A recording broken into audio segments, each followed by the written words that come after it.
This podcast is about you. Are you ready? Take a moment and ask yourself, do I know the truth, and do I even care? Well, if you care at all, we have something for you. Stick around. We're a podcast that does not ignore the truth about life, people, or God. Larry Kutzler has been a pastor, a Bible commentator, a radio and podcast producer, and now is your host. This is a podcast you won't forget. One of the issues I have faced throughout my ministerial career was narcissism. I worked around, and I partnered with narcissistic people all my life. I just couldn't get away from them. I was subject to their power games, their manipulation, and ultimately their attitudes of, I'm in control.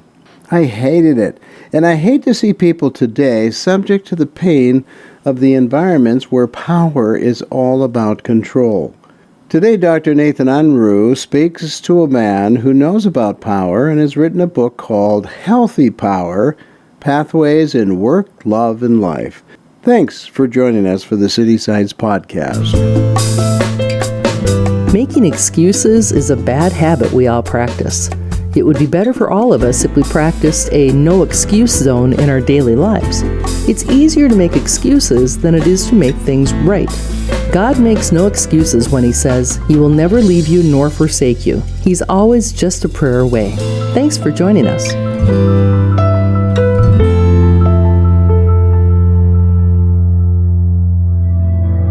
It's like a reputation. You might say, well, you don't have one. Now, everybody has a reputation, whether you know it or not. And we all make a ripple effect in our workplace. Just by whether or not we show up, whether or not we show up on time, how we show up, what's the look on our face, how are we dressed, what do we say or fail to say. We're all rippling. And those with the most power, the primary leaders of any organization, you could think of as the boulders who dropped in the center of a pond, make the deepest, most far-reaching ripple effect on everyone else. Sometimes people make the mistake, they have the mistaken idea that, well, I'm not in charge here, so what difference do I make? Everybody makes a huge impact in their corner of the pool.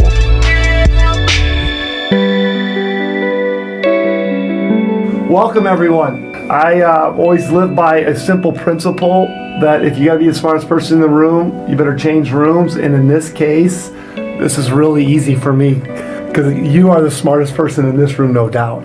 I'm with Dr. Craig Piso, the author of Healthy Power. And during our conversation, you know, this book is so packed with so many insights, and we're just gonna brush over some of those just to whet your appetite to get you engaged and inspired to want to go read the book. First of all, thanks for coming and being a part of this conversation. Thanks for having me. So tell us about you. What's your background? Where are you from? Yeah. How'd you get to this point? Yeah, well, I was born and raised in Pittsburgh, Pennsylvania, and came from a blue-collar family, which is natural for Pittsburgh. And I went to college and majored in psychology, went to graduate school, got a master's and a PhD at University of Pittsburgh. My first job was in Pittsburgh, working as a child and family therapist at a community mental health center. And I took 5 years of a family therapy seminar weekly with a family therapy expert to consult on complex cases. And we learned about how family relationships work, the power dynamics. And eventually I learned to be more effective helping families become more functional. I'm saying all that because if you fast forward to the 45 years now I've been working, that early experience became very relevant to the work I do organizationally, because work families are the macrocosm, if you will, of the microcosm that I worked with back in those community mental health center days. In between there, I had many decades of work as a psychologist. I got into the corporate world. I learned business. I learned management and leadership in business. And then about 20 years ago, concluded that the best path for me to take would be to be my own boss, just to freelance. I'm a little bit of a autonomous rebel. I could never work for anybody very well. I really couldn't. That's a whole nother aside, but I never found the fulfillment in terms of being free to be me and be creative and operate on all cylinders until I launched my own business. So I've been consulting now in ophthalmology for at least 15 years. That's the mainstay of what I do. I do practice management consulting. I visit practices like Vance Thompson Vision, and I talk about the things in my wheelhouse that I've learned through these 45 years. Primarily, things like leadership effectiveness, how managers can manage better, how teams can work better in teamwork with spirit and engagement, how we can communicate and empower each other in our working relationships, and the like. So that's the short answer of my career to this point. Oh, what a great career. And so with all that background in human behavior, both individual one-on-ones as well as working with teams, there's so many things we can learn about those dynamics. Now, as you were talking, it reminded me of a statistic. 40% of our lives are spent at work. So when you talk about our work family, if we're spending 40% of our lives, which is about 155,000 hours in a lifetime, Right. that work family is a pretty big deal. It's a very big deal.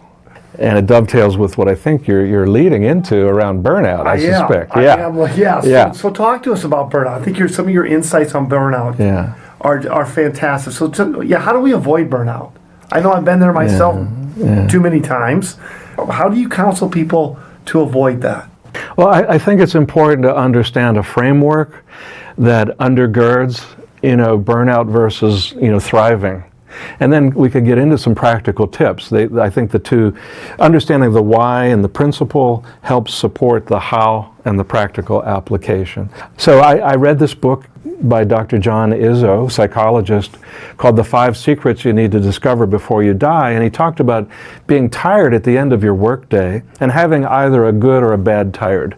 And he described that the people who feel good, they have a good tired at the end of the day, which is the antidote to burnout, is that they're engaged in their work.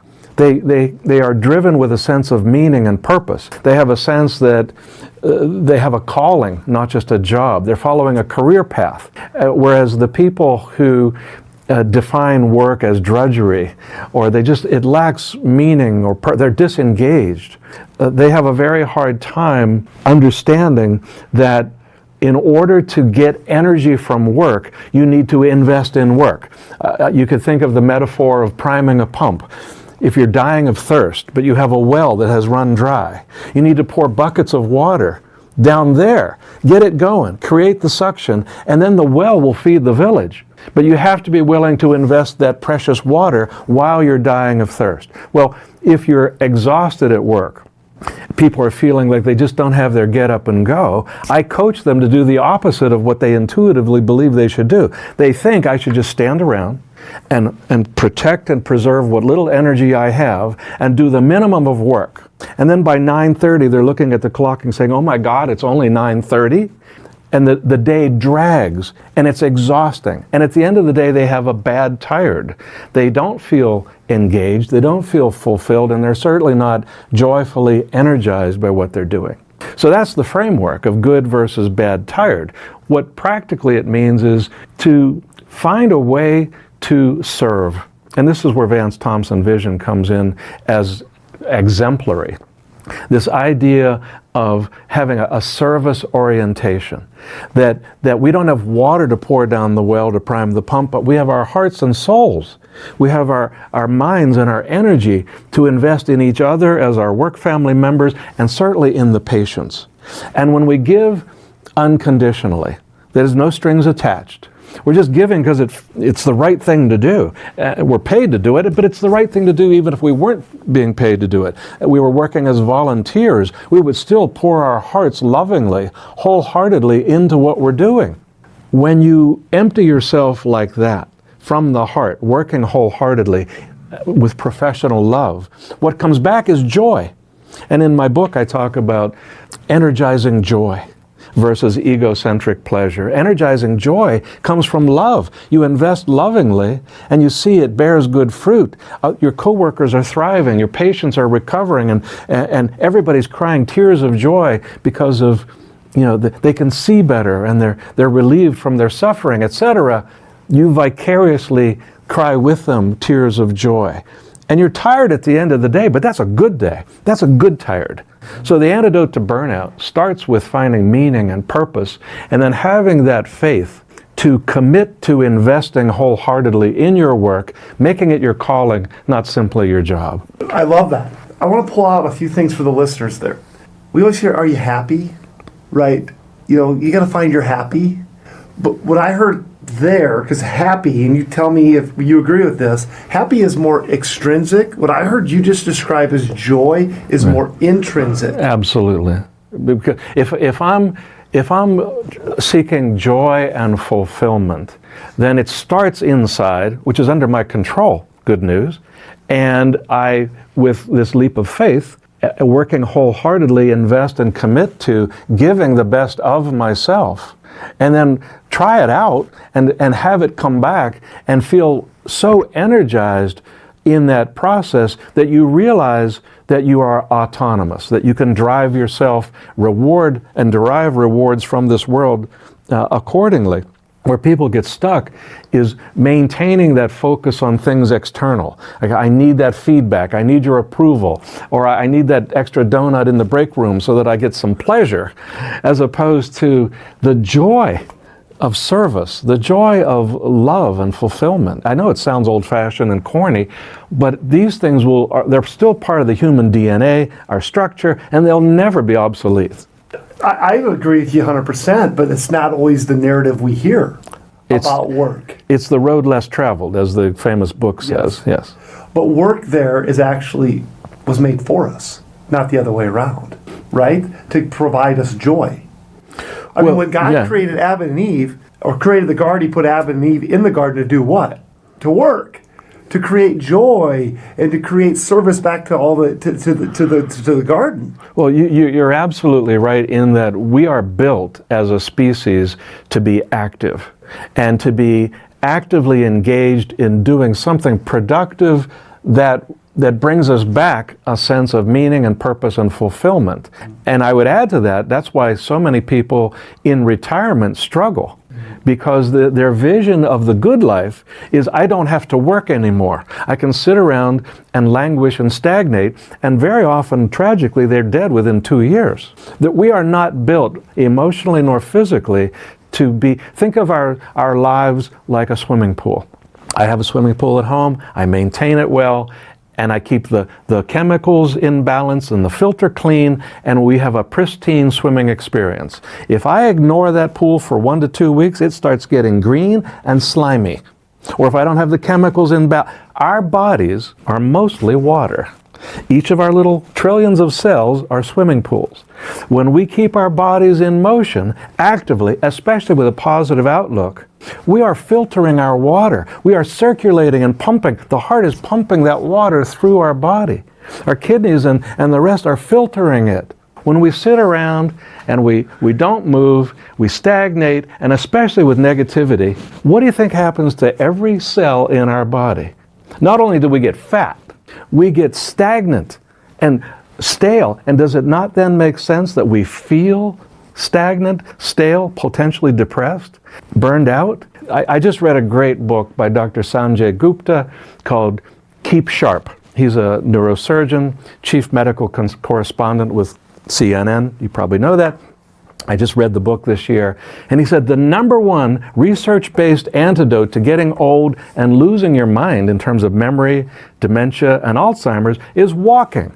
And he explains it, as I just did. Walking circulates the blood. It flushes out the waste of our brains so that we have an opportunity, day and night, with good sleep hygiene as well, but based on good activity level and physical fitness, you keep your mind sharper and you're less prone to emotional disorders, including burnout. Okay, hold on a second though. Does that mean that I should sit on my couch and surf through Instagram and Facebook? You don't look like you have a problem with this at all. I know. You look like a fitness guru. I love what you're saying because it's so simple. It's so easy, but we have to do that. Well, we need to connect the dots.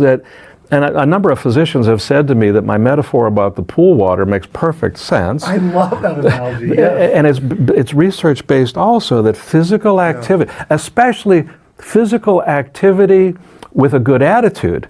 You could be doing physical labor, like being at the gym, but you view it negatively as, life sucks and then you die, this is drudgery, I'm a victim, oh woe is me. And you don't get the physical benefit of doing that physical labor, but if you view that physical labor as privilege, as opportunity, or just as simple good exercise, and you don't need to go to the gym because you're moving a shovel all day, then you get the benefits of the exercise from a fitness perspective. The mind drives the body drives the mind. No surprise, they're all interconnected. Okay, I'm going to put a pin in this one because I got to keep rolling here. Go. Because you got so much in your brain that I got you for a short period of time. But here's my pin. So I get to work. I don't have to work. Is that what I'm hearing? I choose to work. I need to work. HAVE is the worst four-letter word you can ever speak. Because then you're a slave to your own thoughts. I have to do this, or I have no choice. That's a lie. You're lying. You choose everything you do every moment. So I tell people, be careful what you say. Your brain is listening. Don't say I have to, because you don't have to. You choose to. Why do you choose to? Because you need to. But when you say I need to, thus I make the choice, now I'm president and CEO of my life. As opposed to I have to because they're making me do it. My boss, the bill collector, the traffic cop, they're making me do it. Nobody makes you do a thing, okay? I love But it's not a word game. Yeah. It's an actual mindset that drives attitude and mood, which is if I'm here because I choose to be, and I could choose to do otherwise, well, I'm also mindful about consequences I bring to myself. I make bad choices, but even then I could choose poorly and invite that bad consequence. And then I'm wholly free. But you're never free if you say, well, I had no choice. I have to do this. They made me do it. My boss is... That's a lie, and anything we believe that's based on lies disempowers us. And anything that disempowers us contributes to our burnout. It all comes back to your original question. What burns us out? How we think is a big part of it. Well, I promise you this, I'll never think about burnout differently. The same way ever again. I mean, the metaphor of the pool is brilliant. Yeah. So in your book, a concept, and if you haven't read Dr. Piso's book, Healthy Power, I highly encourage you pick a copy of it. It's just full of just what you just got done hearing right there. But we're going to give you some more right now. But love plus structure, I think it's in chapter 4. Yeah. I thought that was just a brilliant concept. It might sound like a cliche, but people say a dream might be inspiring, but a dream without a goal or a plan remains only a dream.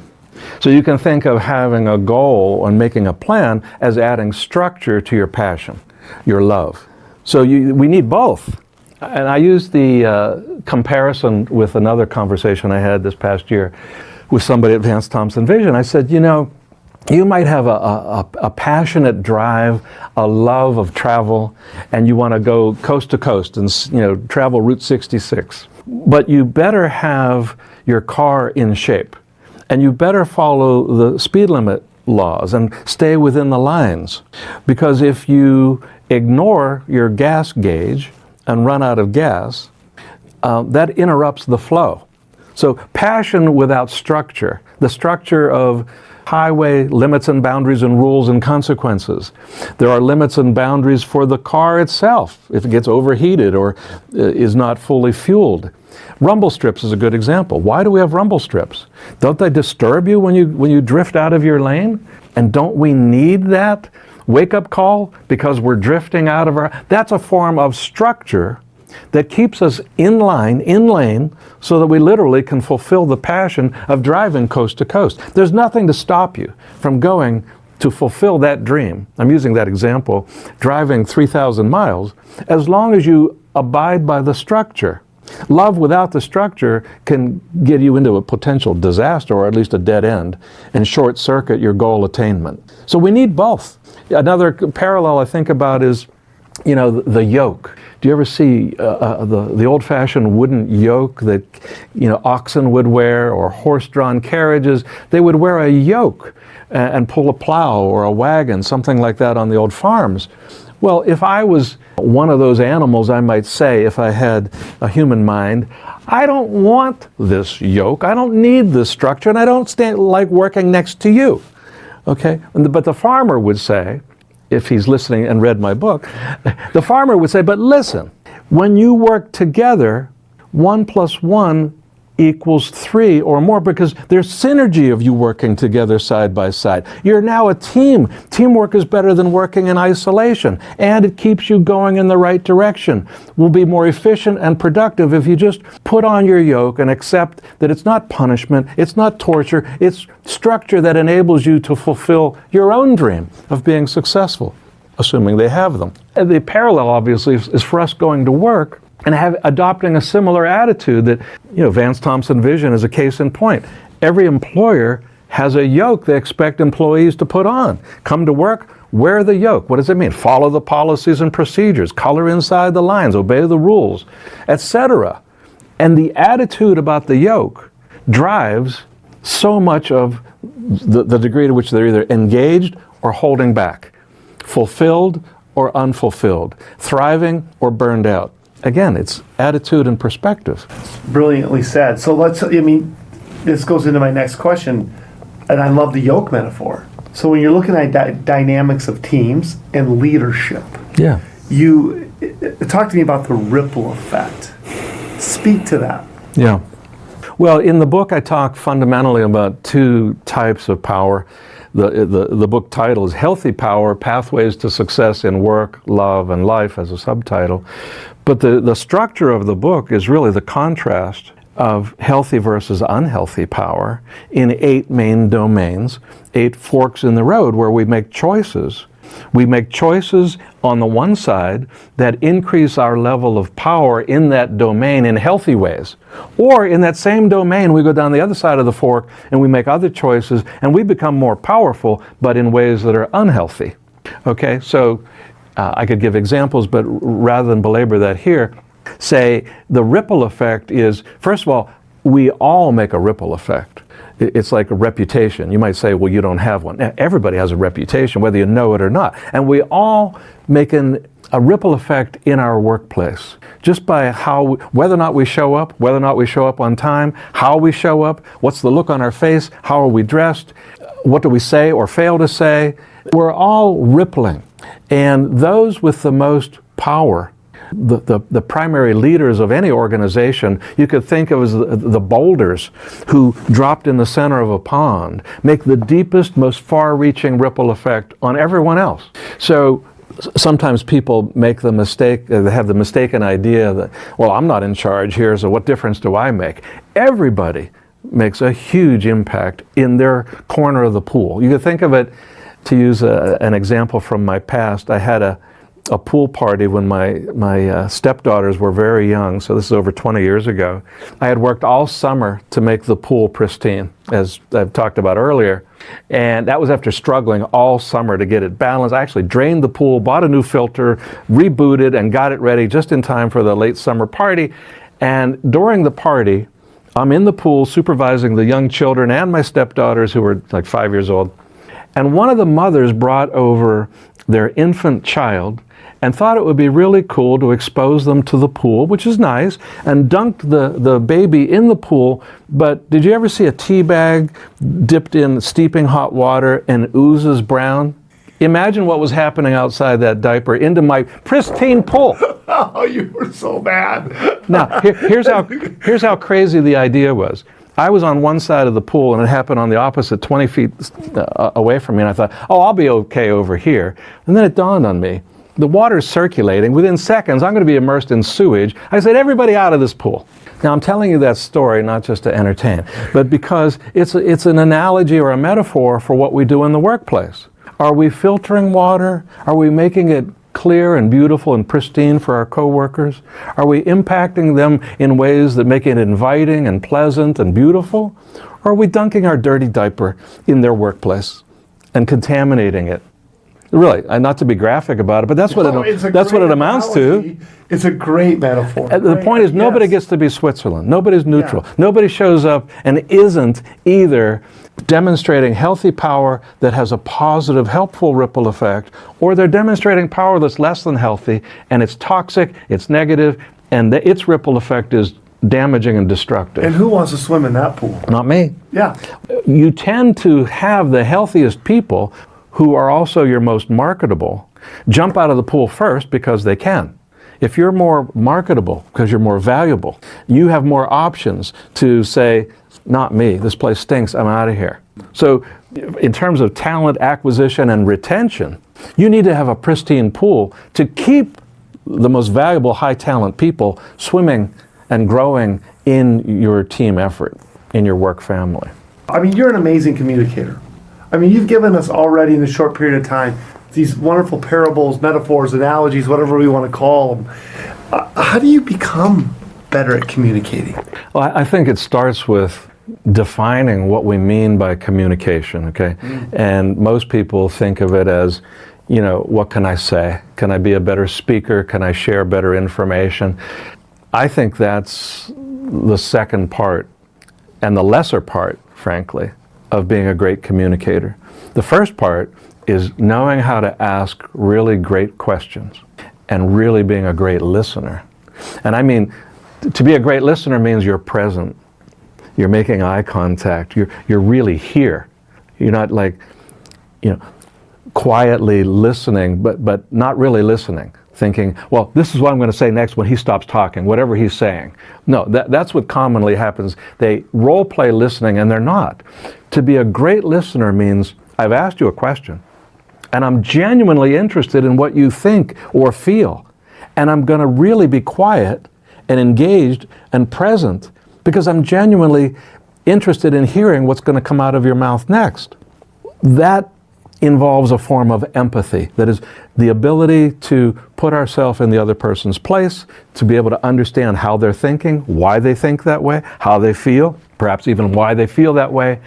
And that exchange of information, well, information is power unless it's disempowering. That's a whole other topic. But let's assume that you're giving me truth, fact-based information, or at least your best honest opinion. Now I'm empowered. Information like that empowers me with understanding, oh, that's the lens through which you see it. I might disagree with you. I might think it's unhealthy or dangerous or just wrong. I might think it's crazy.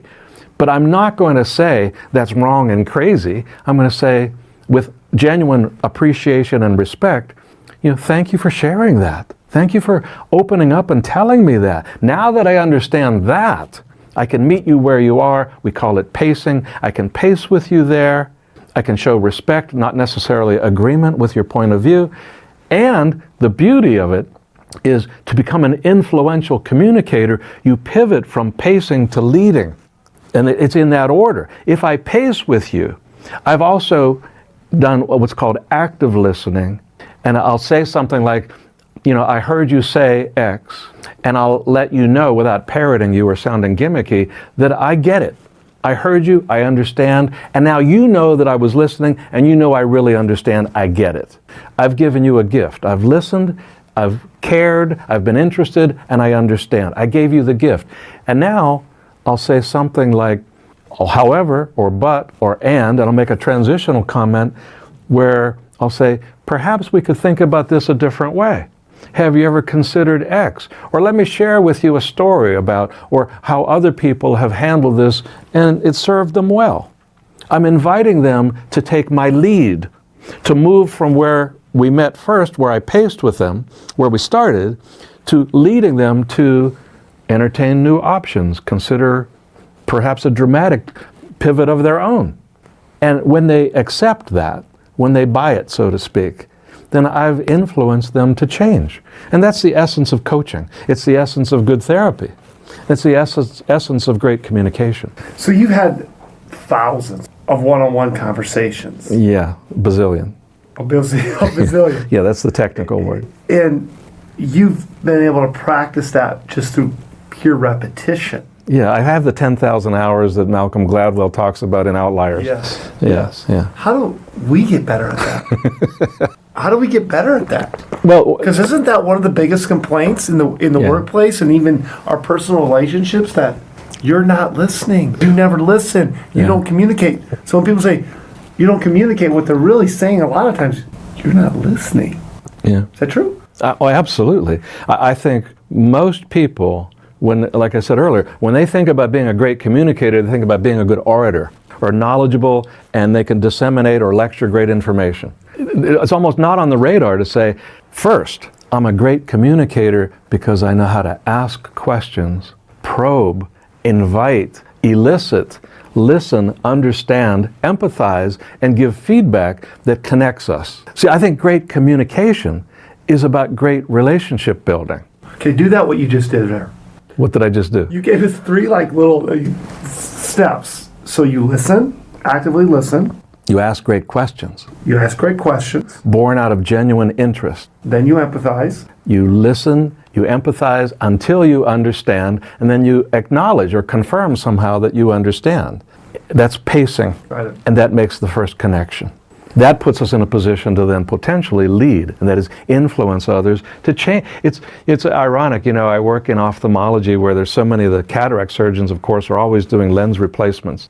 I think I'm in the business of psychological lens replacement. I help people see things, because our perception defines our reality.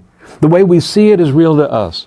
But if I can help you change your perspective, if I can help you see it, perceive it differently, since your perception is your reality and your perception has changed, your reality has changed. If I say, oh my God, look at this dreary sky. It's nothing but dark clouds. It's so dreary today. I was on a walk the other day with my wife, walking the dog, and I was role-playing this with her, and I said, look at all these dark clouds. It's supposed to be spring, and it's snowing here, And I said, but look at that cloud right there. There's a silver lining. You can't see it, but that silver lining says what? There's a brilliant ball of golden sunshine waiting to come out. So what am I focused on? Am I focused on the dark cloud and feeling dreary? Or am I shifting my focus toward the positive, the hopefulness of this too shall pass and the sun will shine again? What we focus on tends to expand. So be selective about what you focus on. Because you focus on the negative, it too will expand. Focus on the positive. You change the way you look at things, the things you look at change. Change your perspective. So I think great communicators are great relationship builders and understand this basic premise that information should be empowering. That all truly great relationships are mutually empowering in how we communicate back and forth. So what you focus on will expand. Yep. Great communication is really about relationship building. It's the primary avenue we have, especially in the workplace, to empower each other and thus build relationships. That's why leadership in the workplace, it really behooves top leaders to become super communicators, to build great relationships that generate team loyalty and productivity and engagement. And to do this, we got to focus on it to expand the skill set. And to do this, we have to build consistency in our awareness of this tool. And you told me this story the other day when I talked to you about consistency. And I've heard about Icarus and read about Icarus, but the way you told me this story of Icarus was brilliant. So I want you to tell that story to the listeners. Sure. I mean, I'm a big fan of ancient mythology, Greek and Roman mythology. It speaks to the unconscious mind and how it evolved thousands of years ago as legend and fable and myth. But it informs us even today about so many things. So I was reading fairly recently Joseph Campbell's book, The Power of Myth, and he talked about the story there. And I've been using it in some of my coaching. And the story is that this king in Greece, Minos, I think his name was, had Daedalus build this maze. And it was so intricate, the labyrinth was so intricate that virtually no one could ever escape. So the king captured a neighboring king with whom they had had a war and held him prisoner in the labyrinth. That was his life sentence. He would live out his days in the labyrinth. But he escaped. And the king Minos assumed the only one who could have helped him find his way out was the builder of the labyrinth, Daedalus. Well, Daedalus then was imprisoned along with his son who helped him build it. Daedalus the father, Icarus the son. And they were imprisoned by King Minos in this tall tower for potentially for life. But Daedalus, being the craftsman he was, fashioned these wings out of bird feathers and wax and twine and things that they were able to pull together. And he instructed his son, just before they were to escape by flying out the tower window, he said, look, If you fly too close to the water, the cold water and the humidity will weight the wings down and you'll crash. If you go too close to the sun, the hot air will melt the wax and you'll crash into the sea. He goes, follow my lead. I'm going to go in the middle, not too high, not too low. So they took off together and they were doing fine until Icarus had this ambition. The idea that he could be like Jupiter, the king of all the gods, by flying up toward heavenly places. And depending on the legend you read, one of the gods, perhaps Jupiter himself, punished him by melting the wax, but otherwise it just happened. He ignored the council, he ignored the structure, the rumble strips were there, but he ignored them, and the wings came off and he crashed to the sea and drowned. And the lesson for that, it's not primarily about, be a good teenager and don't rebel against parental authority. That's not what we're saying, because to some degree that's healthy.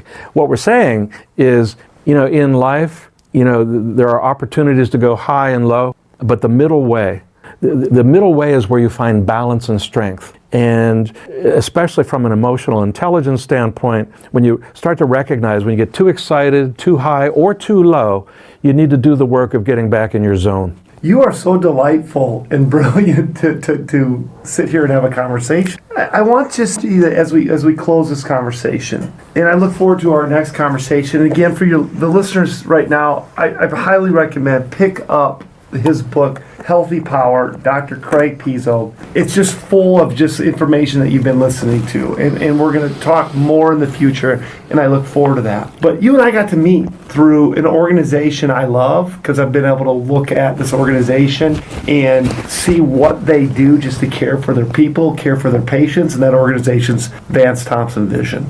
And talk about the magic of Vance Thompson Vision. Yeah, that's such a great question. Vance Thompson Vision is my favorite, largest customer. I'm wholly engaged with them. And I've been involved since 2019, so it's been 4 or 5 years now. I learned then, and it persists consistently to today, that there are two cornerstones of that organization. Dr. Vance Thompson himself, of course, the founder, and Dr. John Berdahl. Now, that's not to minimize the role of the people they've brought in, so many great fellow surgeons and business executives and administrators, but those pillars represent a kind of yin and yang. By that I mean, and it's sort of an ancient model, that if you think of the Fu dogs, for example, who are the guardians of the ancient Chinese palaces, one represents the yang. The yang is the dog, it's a dragon dog kind of figure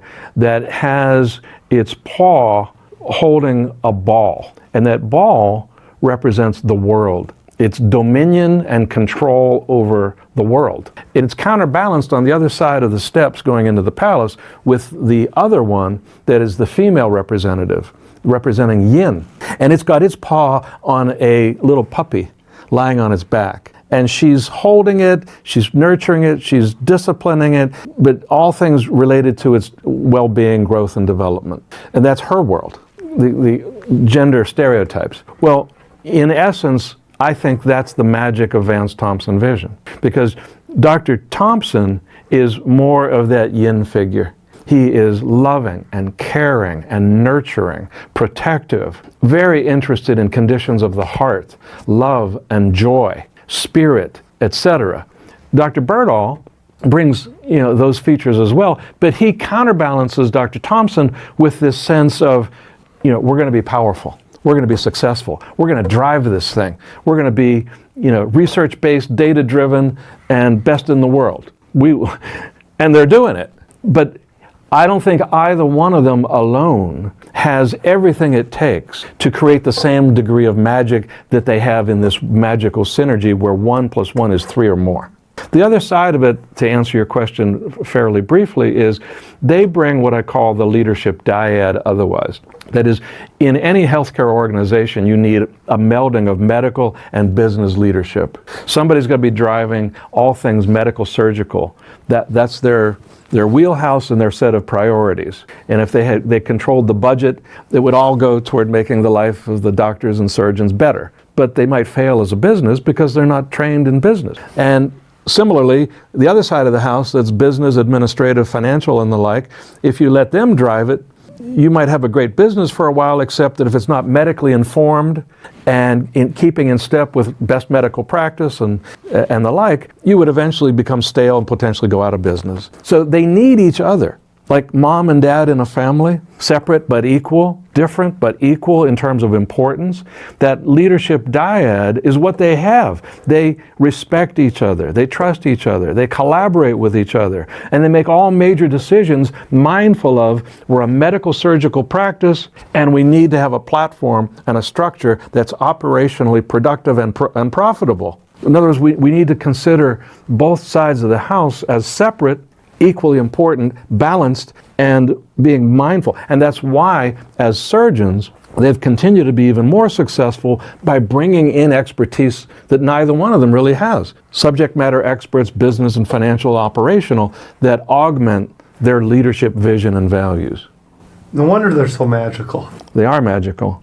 And they're my favorite practice for those reasons. You walk into their swimming pool, so that you immerse yourself in that culture, you know it's pristine. Not perfect, there is no perfect, but it is the best I've ever experienced. That swimming pool metaphor is the greatest. All I can see is that dirty diaper. It's indelibly etched in my mind. I love it. Ladies and gentlemen, what a great conversation with Dr. Piso. Am I saying your name right? This time you did. The last time, because I just caught myself just now. Yeah, but you caught it. That's Piso, good. okay. Yeah. So, a lot of the great things here that we talked about today on burnout. We talked about love plus structure. What the ripple effect is. Are you a positive ripple or a negative ripple? Because you're going to have a ripple effect one or the other, right? The dirty diaper. There's no other choice. And then just how to become a better communicator. Start with listening and being empathetic. And then making sure that, think about that Icarus metaphor. Just don't fly too close to the sun and don't fly too close to the water. Be consistent. And I just appreciate what you said about Vance Thompson vision in their organization. And in all organizations, we need to strive to be more like that, both individually and collectively. So again, thanks for your time. Well, thank you for having me. It's been a pleasure.